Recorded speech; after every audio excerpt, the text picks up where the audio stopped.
Tattooing, it's blood, it's pain, it's permanence. You can't just call it in.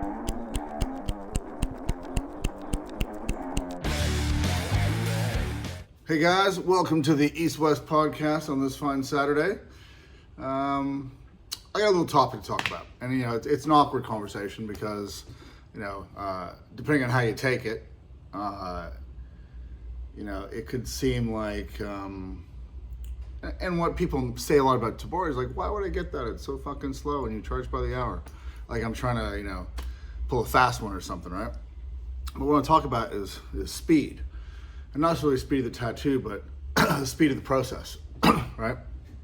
And, like I've mentioned in previous videos, and all the people I know that have achieved a higher level of tattooing during their career, it's all about slowing down and putting more time into the process and being more diligent in what you're doing and stuff, right? Not rushing things, right? That's in every craft. That's in every art form, it's slowing down and doing what needs to be done. The difference is in tattooing is you've got a human being who's the client who has to sit there and is also paying either a day rate or by the hour. So it's conflicting, right? You've got this, this thing you're trying to achieve as an artist or a craftsman, whether it's a bodysuit, a back piece, a sleeve, and you want to make it perfect. You want to put all the Gucci bells and whistles in there. You really want to make it nice, right? And then you've got, on the other hand of that, you've got the client there, fucking TikTok, right? Who's like, when's this going to be done? And not everyone's like that, right? But there are. And I find that more with the younger people, and sometimes I feel like maybe they've bitten off a little more than they can chew, right? So I just want to talk a little bit about that, if we look at, sculptures, my friend Ian and I, we were talking about these sculptors, these marble carvers, right? From the golden era, 17, 1800s, they were carving marble and it looked like there was fabric over the women and you could see their breast protruding through fabric and hands like going into skin, but all chiseled out of marble, right? It's incredible stuff. And you look at that and you go, man, like the amount of time that must have taken in the forethought and the planning and just the methodical way that must have been approached. It's incredible. I mean, if you have a chance, Google that. Google, fabric marble sculptures, right? And see that stuff. And I look at that, and obviously that's not me, right? And it's not most tattooers. But you want to achieve a high level. I mean, I look at tattoos being done out there, by incredible artists, right? And not necessarily Japanese masters. I mean, there's, we're talking about tradition versus pure artistic merit and skill and talent, and there's guys like RG in New York, Virginio Gonzalez, there's guys like Johannes Van in Sweden, guys just putting out like this crisp, clean, beautiful work, and it's machine, right? And, this is the kind of, as a tattooer, this is the level you want to aspire to, right? Like the best of the best of the best, and the limitations in this, are yourself, right? It's all a mind game. The war's in your head, on how you approach your work, how much work you put in before the tattoo starts, how much patience you yourself have, how much patience you can elicit from your client. I make it real clear when people email me to get tattooed that I don't rush, right? I take my time. This is why, this is how, this is what you can expect, right? And for the most part, I make people understand that, right? Because I don't want to be rushed. The last thing I want is day one or session two. Oh yeah, when's the background gonna be done? It's like, man, we just fucking started, right? It takes a minute, That's why I always get a little bit, I laugh when I post my videos of me working and people are like, oh, why would someone do that when you can get it done quicker with a machine? It's like, well, it's not all about quick. You can buy, AI art or digital printed art on paper, but you can also buy paintings for much more money, right? Because the paintings have a certain look to them and it's a feel and it's handmade and this kind of thing, right? And, you can, the process is part of the story, right? So for Tabori, I've got some Tabori pieces from people that I really like their work, and it's, it was a cool process. It was a good experience. It was, it's a good story, it felt different, the whole thing, right? So what I do is very niche, man. I don't expect everyone to fucking want it or like it or whatever. It's just what I do, and I need to be able to do what I need to do to make my work what I want it to be. Do you know what I mean? So slowing down and being methodical in the process. And sometimes that just means just stopping and staring at the fucking arm for 5 minutes while I'm figuring out what I'm gonna do. Like when I'm drawing on a sleeve or I'm drawing on a back, it's not just as straightforward as just banging it on. You gotta fucking, you gotta work it out in your head and how the background's gonna interplay with everything. It's a process, right?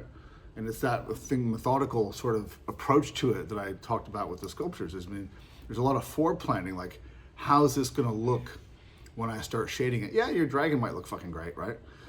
And then when you draw your little background lines and stuff, and that's fine. But then when you start coloring it in and shading it, is it gonna make sense? Is that gonna get lost in that dark corner? Is that fucking overlay gonna accentuate the tattoo or take away from the tattoo? Right, so there's all these things that, kind of need to be planned out, right? And I guess the whole point of what I'm trying to say is that these things take time, right? Like, I'm not hurting for clients. I'm booked up for, I think a year now. It's a year wait to get tattooed, right? And that's great. I'm very grateful and I'm very thankful for that. And there's not a day that goes by that I'm not thankful that people put their trust in me and want to get tattooed by me. It's a big fucking deal. I think tattoos are, as a personal decision, as a human being, it's one of the most important things you can take outside of who you marry and have kids with, right? People are so obsessed with what car they drive and what shoes they wear and what t-shirt they wear and what their hair looks like, right? All these things are changeable. You fucking buy the wrong car, man, you upgrade, buy another one. Your t-shirt gets a hole in it or you don't like it, check it out. Right? Your fucking barber fucks your hair up. Yeah, you wait 3 weeks and you get it cut again. Tattoos are not fixable, man. They're fixable in the sense that you can touch them up a bit. But you get a fucking shit back piece or a shit sleeve, man. It's a fucking problem, right? And I say this over and over again, right? It should be one of these fucking big life decisions, right? Like, am I gonna get the best fucking tattoo I can? From the person that I put my trust in. Right? And that's why I take on this burden, of like, okay, you're trusting me, I'm gonna do my very fucking best. I'm gonna do a lot of preparatory work. I'm going to, like yesterday, I was drawing some stuff and I stopped and I checked some references material, like I pulled some books out while I was drawing this piece on, and the client's kind of looking at me and I'm like, yeah, man, it's I don't have every fucking Japanese motif memorized in my head. One day I'm drawing tigers, then I'm drawing dragons for 2 weeks, and I'm drawing phoenixes the next week, then I'm back to fucking snakes, then I've got 4 or 5 different flowers I have to fucking draw. They're all different, right? And so, it's a process to go back and refresh your memory. And I think this is the biggest problem that and it's the problem I had, so I won't talk to the people, I'll talk about myself. You feel this pressure when you're, especially drawing in front of clients. I was talking to my friend Kevin Marr the other day about this thing, right? How freehanding on the skin is like having a client looking over your shoulder while you're drawing the design, right? And nobody fucking likes that, right? It's hard. It's hard to have people sit and watch you draw on paper, let alone drawing on them while they're, sitting there fucking staring at you, right? And it's fine, I'm used to that. But it's sometimes you have to reference it. When I'm drawing a thing at home, I'll go pull 4 or 5 books out of the bookshelf, open them up. I might take a photo of it, put it to my iPad, flip it, move it around a little bit, blow it up, look at how I want that curve of that ear to go, or how I like those belly scales, Doing all these little references, and painters do this, right? Painters, they take fucking hundreds of photographs of their, oil painters, guys who are doing big, epic paintings. They take hundreds of reference photographs. They have libraries of reference photographs. people that don't do art have this idea in their head that we're pulling all this shit out of our fucking asses, right? We're not. We're referencing stuff, right? And doing the research and having the diligence to stop and go check something and double check something.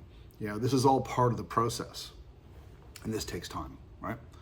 And, you know, and if you're freehanding stuff on, this is on the clock, right? And so that's why I've taken a bit of the pressure off myself when I do a mix of stencil and freehand now, depending on what the subject is and how it fits in the body and that kind of thing, right?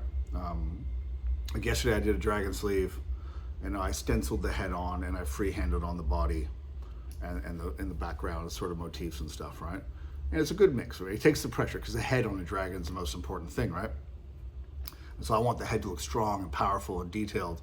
And as I mentioned before, I found in my freehand work, I wasn't putting enough detail in it because I felt pressured for time. Because, you know, you draw a dragon sleeve on, it might take 2-3 hours, something like that, right? You know, and on the clock, right? And, you know, and then you're doing it and you know, the client wants to get started, right? And you got a limited time of hours you can tattoo that day and all these things. So it's that mix of having the best fucking result, right? For me, the best result right now is stenciling things that are critical and then freehanding on things that need to flow with the body, right?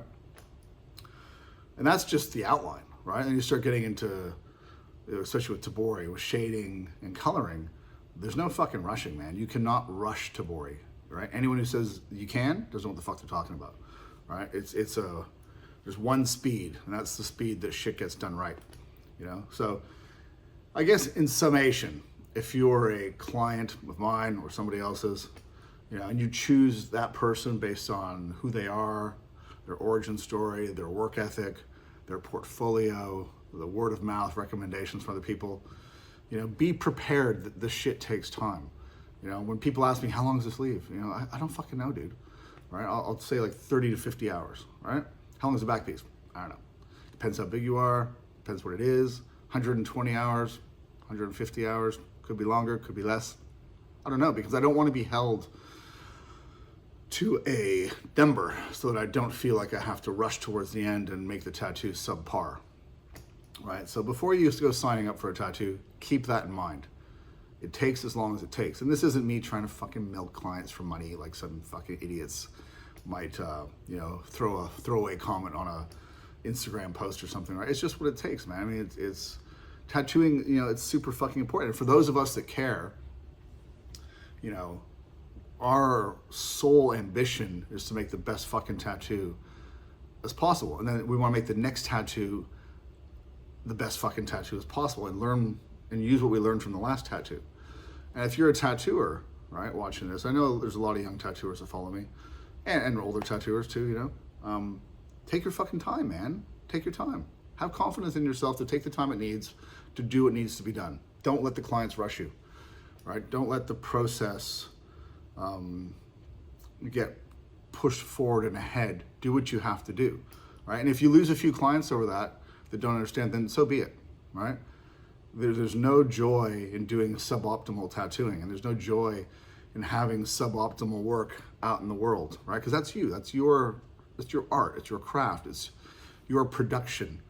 You know, I mean, if you got a piece out there you're not proud of, you fucked up, right? You should be proud of every piece you do. You know, you should make even if you're a walk-in tattooer, you're doing little fucking pieces like that. This is how I built my career. A fucking little tribal, man. Take your fucking time, dude. Try some new needle groups. Make the fucking black as blackety black as you can make it, right? Practice your craft. Don't just whip shit out. Oh, this is just a fucking tribal. This is just a flower. This is just a fucking kanji. You know, make everything fucking perfect, right? So that when you come to the bigger stuff, you've ingrained that in yourself, that the tattoo that you do, whatever it is you take on that you say yes to, needs to be perfect. And take the time it takes to do that. So that's my little TED Talk for today. If you have any questions or comments or whatever, you know, the usual. If you want to subscribe to my YouTube channel, that'd be great. I've never really asked anyone to do that before. I get a lot more hits on Instagram than YouTube, but I'm enjoying doing these, and the feedback is what makes me keep doing these. If you guys are interested in this stuff, let me know, right? Because it takes time out of my day to do this, and I do all the editing myself and all that kind of thing. So I want to know that it's getting out there and people are appreciating it.